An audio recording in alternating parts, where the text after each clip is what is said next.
Did you know for The Truman Show, the Trumania bit, where Truman draws on the mirror with soap and acts strange, was completely improvised by Jim Carrey? In another take, he drew long curly hair and a dress. 2. Ed Harris and Jim Carrey never met during filming. 3. The film is studied in media ethics courses, particularly focusing on the characters of creator Christoph, best friend Marlon, and the prostituting of Truman's wife, Meryl. 4. People on the set were forbidden from uttering phrases from Jim Carrey's past silly movies. 5. Psychologists in Britain and the US reported a number of people experiencing Truman syndrome, or the Truman Show delusion, the belief that they are the unwitting star of their own reality TV show.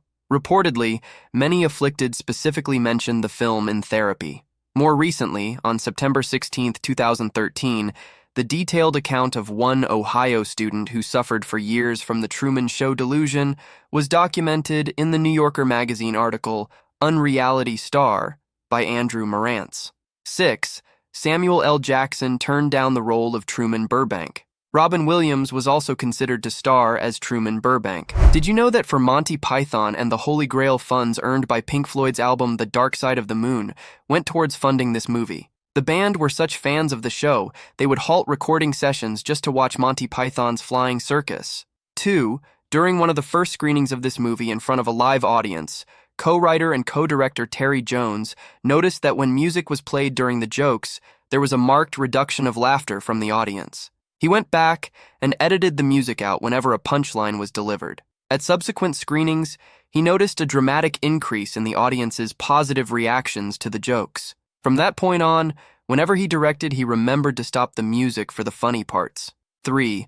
The famous depiction of galloping horses by using coconut shells came about from the purely practical reason that the production simply could not afford real horses. 4. When this movie screened at the Cannes Film Festival, the audience laughed at the opening credits. However, the projector stopped and the audience just roared with laughter, thinking it was all part of this movie. It turned out there was a bomb scare, and firemen came in and made everyone in the cinema go outside. Did you know that for Big Hero 6, the world that the animators created is bigger than those of Tangled, Wreck-It Ralph, and Frozen combined? 2. This is the first Disney film to only show the title of the movie at the end and not the beginning. 3. In Fred's library, museum, one of the small statuettes in the background bookcase is Elastigirl from The Incredibles. 4. Don Hall chose San Francisco as the city to be blended with Tokyo because Los Angeles isn't a densely packed city, and New York is too common an epicenter for the Marvel comic world. San Francisco also has many distinctive features that aren't present in Los Angeles or New York. 5. The design of Baymax's eyes was taken from a Japanese traditional bell, which is called Suzu. Don Hall, the director, says that he got the inspiration when he visited a temple in Japan. 6. Before deciding that Baymax was going to have an expressionless face, he was originally going to have a face that only does 5 different expressions. 7. The inflatable, vinyl, truly huggable design of Baymax is inspired by soft robotics research at Carnegie Mellon University. Did you know for The Hunger Games, Woody Harrelson is a vegan in real life? So in scenes where Haymitch eats, he only eats dessert, vegetables, or drinks. 2. Jennifer Lawrence was paid $500,000, a fee she considered high at that time in her career. It took her 3 days to accept the role because she was unsure how it would affect her career since her background was mainly on the indie film circuit. For The Hunger Games, Catching Fire, she was paid $10 million, 20 times the initial offer. 3. While horsing around on the set, Jennifer Lawrence accidentally kicked Josh Hutcherson in the head, knocking him out and resulting in a concussion. 4. There was a swear jar on the set. Co-writer and director Gary Ross said half of it was contributed by Jennifer Lawrence. 5. It was the first film not released by one of the 6 studios to gross over $400 million in the United States. 6. 4 weeks before this movie's release, Lionsgate began selling advance tickets. Not only did the ticket sales break the one-day record originally held by the Twilight Saga Eclipse, but they also accounted for 83% of the day's ticket sales. Did you know for Brave, this movie has faced several controversies upon its release? First, despite not wanting to get married to a prince, Merida was still made an official Disney princess, which many people considered a hypocritical contradiction to this movie's message. It was also criticized for being a fairy tale movie made by Pixar, not by the in-house Walt Disney feature animation, and many longtime Pixar fans saw this as evidence that, after having been bought by Disney, Pixar had sold out and was now just Disney's tool for marketing and merchandising productions. And finally, when Merida's image was being marketed in dolls and books by the Walt Disney Company, her proportions were altered to make her slimmer and curvier, in the manner of other Disney heroines. This produced such an outcry from the public that the alterations were scrapped. 2. Kevin McKidd was particularly happy to work on this project because it was the first time in years that he'd been able to use his natural Scottish accent in a movie. 3. Reese Witherspoon was originally announced as the voice of Merida, but scheduling conflicts prevented her from taking the role. Kelly MacDonald replaced her. Did you know that for Men in Black, Vincent D'Onofrio researched his role as Edgar by watching a lot of bug documentaries? In order to achieve his character's distinctive walk, he put on knee braces so he couldn't bend his legs and taped up his ankles. 2. Will Smith didn't believe it was really Steven Spielberg on the other end of the line when the executive producer first called to talk to him about Men in Black. 3. Tommy Lee Jones only accepted the role of Kay after Steven Spielberg promised the script would improve. He had been disappointed with the first draft, which he felt did not capture the tone of the comic. 4. The sunglasses used by the Men in Black are the Ray-Ban Predator 2 glasses.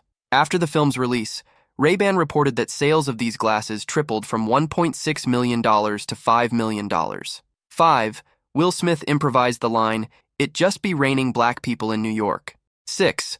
Will Smith, after reading the script, did not want to accept the role because 1 year before he had starred in Independence Day, and he didn't want to make another movie about aliens. Did you know for Mad Max Fury Road, the flame-shooting guitarist is Australian artist-musician Sean Hape, better known as Iota? He said the guitar weighed 132 pounds and shot real gas-powered flames, which he controlled using the whammy bar. 2. Over 80% of the effects seen in the film are practical effects, including stunts, makeup, and sets. CGI was used sparingly, mainly to enhance the Namibian landscape, remove stunt rigging, and for Imperator Furiosa's, Charlize Theron, left arm, which is a prosthetic limb. 3. Editor Margaret Sixel is director George Miller's wife. When she asked why he thought she should take on this project, as she had never edited an action film before, Miller replied, "Because if a guy did it, then it would look like every other action movie." Sixel's work paid off. She received an Academy Award for Best Editing. 4. Editor Margaret Sixel had roughly 470 hours of footage to edit. Watching it took 3 months. 5. According to Tom Hardy, he had lunch with Mel Gibson to discuss him taking over the iconic role of Max Rockatansky. Gibson told him, "I'm just too old to effectively play Max," and gave Hardy his blessing. Did you know for The Prestige, Chung Ling-soo was a stage character created by William Ellsworth Robinson, a white man who disguised himself as a Chinese man to cash in on audiences' enthusiasm for the exotic. Robinson lived as Chung, never breaking character while in public. He died in March 1918, when a bullet catch trick went wrong. There is doubt about his last word. They were either, "My God, I've been shot," or, "Oh my God, something's happened. Lower the curtain." Either way, they were both his last words and the first English he had spoken on stage in 19 years. 2. Nikola Tesla was a world-renowned inventor, physicist, and engineer. For a while, he conducted electrical experiments at his lab in Colorado Springs, where he was also known for his eccentric behavior. 3.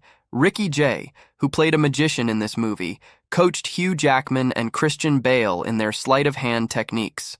4. The cast includes 2 Oscar winners, Christian Bale and Sir Michael Caine, and 2 Oscar nominees, Hugh Jackman and Scarlett Johansson. 5. Alfred Borden's infant was played by one of writer, producer, and director Sir Christopher Nolan's children.